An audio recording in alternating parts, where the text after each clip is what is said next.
In 2016, a single leak, the Panama Papers, exposed over 11 million documents from one of the world's most secretive law firms.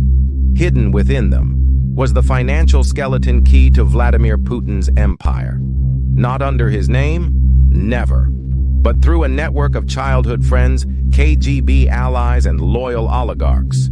Together, they laundered over $230 billion through Europe, cleaned through shell companies, luxury real estate, fake loans, and offshore banks.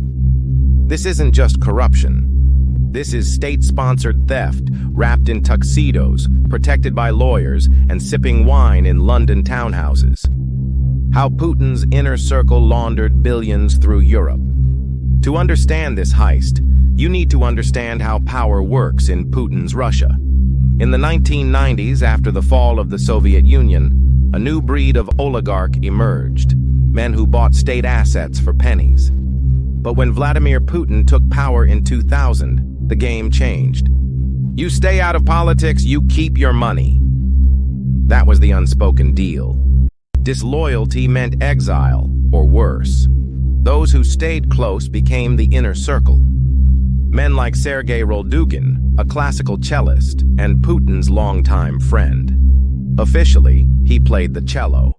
Unofficially, he helped move hundreds of millions through shell companies. One company linked to Roldugin received $69 million from an offshore account in just 3 months. Why a cellist? Because nobody checks the cellist. Here's how it works.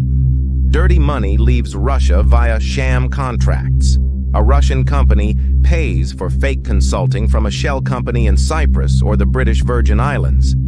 That shell company is owned by nobody, on paper at least.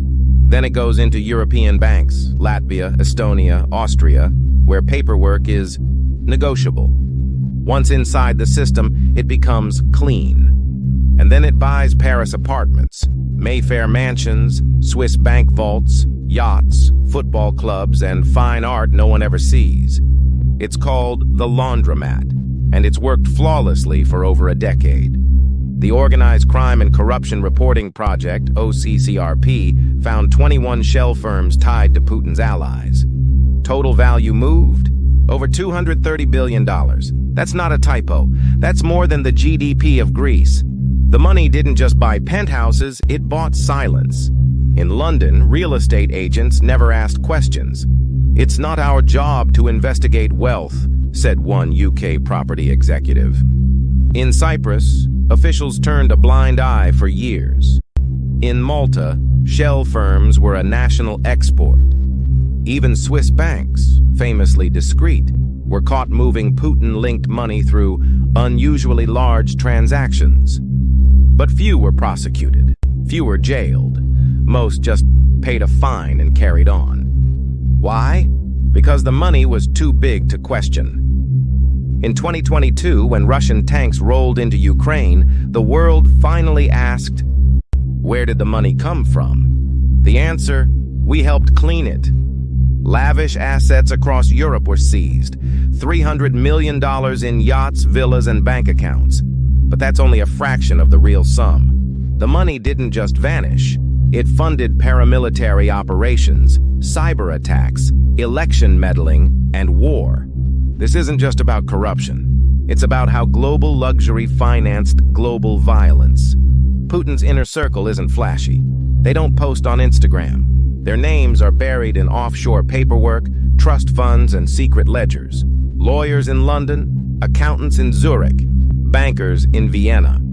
The real architects of the system wear tailored suits, not military uniforms.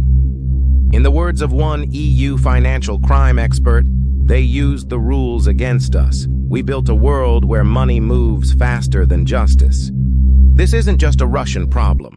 It's a global system of secrecy, complicity, and elite protection. For decades, Europe cashed the checks. Now it's counting the cost. If justice ever comes, it won't come in handcuffs. It'll come in exposure, in regulation, in a system that finally says, enough. Because if we don't clean it up, we're next. This is Crooked, where power gets exposed and the truth gets loud. Subscribe for more untold stories of money, deception, and the systems that protect the powerful.